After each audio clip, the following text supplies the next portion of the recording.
Setelah mendapatkan lokasi yang tepat, yakni Sukobeloso yang kemudian dikenal dengan Sukorejo, Kiai Syamsul segera membabat hutan untuk mendirikan sebuah gubuk.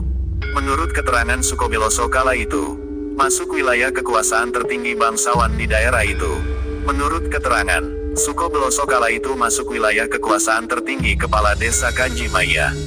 Kaji adalah ucapan kehormatan bagi kaum bangsawan di daerah itu.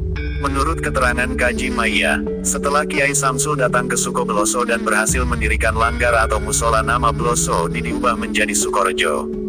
Namun sebelum kedatangan Kiai Samsul di bagian pesisir pantai sudah ada penduduk yang memeluk agama Islam. Meski belum sepenuhnya menjalankan syariatnya, setelah Kiai Samsul Arifin menetap di Sukorejo, mulailah banyak orang berdatangan untuk belajar ngaji. Bahkan Kiai Samsul pernah meminta Fahrulo adik Kaji Maya untuk menghubungi semua petinggi kewedanan. Masih bagus untuk datang ke Sukorejo belajar membaca Al-Fatihah. Mengundang para petinggi kala itu untuk tidak gampang. Sebab pihak mengundang harus mampu menandingi kesaktian mereka. Kala itu ajakan Kiai Samsul bukan semata untuk belajar membaca Al-Fatihah. Maksud sesungguhnya adalah untuk memuji kesaktian para petinggi. Yang kala itu sudah dikenal luas, digambarkan kesaktian para petinggi itu. Bisa melihat melalui yang terbuat dari bambu dan selalu menyertainya kemana mereka pergi. Tabung ini berfungsi sebagai penampung air ludah agar tidak jatuh sembarangan tempat. Jika sampai jatuh ke tanah lalu diinjak orang bisa mengakibatkan jatuh korban.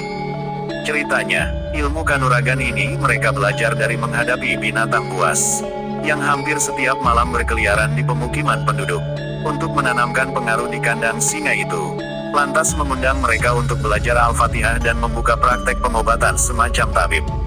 Terlebih masyarakat luka bakar. Luka bakar ini umumnya menyerang kaki hingga banyak orang menjadi dan bahkan ada yang lumpuh. Kiai Samsul sendiri agaknya sudah berpengalaman mengobati penyakit semacam itu. Cara mengobatinya menggunakan bubuk mesin aja. Bubuk besi baja itu ditaburkan di atas luka yang menahun tersebut. Selain itu juga menggunakan sepotong pisang yang sudah dicampur dengan bubuk baja tadi. Dengan ramuan tersendiri disuguhkan kepada penderita untuk dimakan. Ternyata pengobatan ini membawa hasil. Banyak pasien yang kemudian sembuh bercerita kepada tetangganya. Akhirnya banyak orang berdatangan ke Sukorejo untuk berobat. Di saat seperti itulah Kiai Samsul menanamkan akidah Islam kepada penduduk setempat. Sejak mendapat kepercayaan masyarakat itulah Kiai Samsul dibantu Asad berusaha terus membabat hutan untuk mendirikan gubuk sebagai tempat tinggal dan tempat mengaji. Dan tak lama kemudian Kiai Abdul Latif adik kandung Kiai Samsul bersama beberapa santri kembang kuning datang membantu. Diceritakan pula pembabatan hutan perawan kala itu banyak mendapat gangguan makhluk halus alias jin. Bahkan sesudah selesai membangun pondok pun jin itu masih suka menggoda para santri.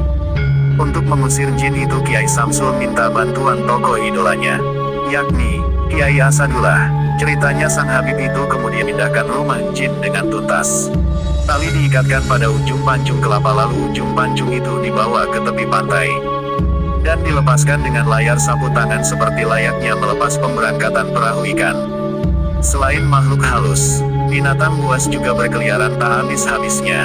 Hingga akhirnya disingkirkan pula dengan gerakan batin bersama. Sekitar tahun 1914 pondok pesantren mulai nampak tumbuh. Prasarana yang dibutuhkan juga mulai terpenuhi. Beberapa gubuk sudah berdiri, dan sebuah langgar untuk salat berjamaah pun sudah berfungsi. Ladang pertanian untuk membutuhkan hidup sehari-hari mulai berangsuran mendatangkan hasil. Hubungan pergaulan masyarakat mulai tampak teratur, namun ketenaran nama Kiai Samsul masih sangat terbatas di lokal Asebagus. Belum bisa menerobos daerah lain wilayah Situbondo. Suatu ketika terjadilah musibah penyakit mata yang menimpa hampir seluruh lapisan masyarakat Situbondo. Bahkan seorang kiai terkenal, Kiai Rofi, pengasuh pondok pesantren Curah Jeruk, juga sempat terserang penyakit mata tersebut. Kala itu Kiai Samsul mencoba ilmu tabibnya lagi. Dikumpulkan orang-orang yang terserang penyakit mata itu untuk diobati. Dan lagi-lagi jenis obat yang dipergunakan adalah bubuk besi baja. Ketika banyak penderita mata berkumpul, Kiai Samsul selalu datang dengan membawa air rendapan bubuk baja. Air itu dicoba diteteskan ke mata penderita dan ternyata sembuh sampai kemudian.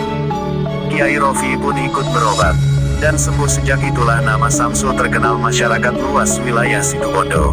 Apalagi Kiai Rofi juga ikut menganjurkan agar masyarakat berguru kepada Kiai Samsul.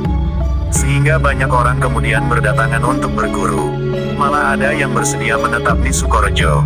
Dengan mendirikan gubuk kecil tersebut, di sekitar rumah Kiai santri-santri pun kian hari semakin tambah. Dan pondok pesantren semakin ramai dan terkenal.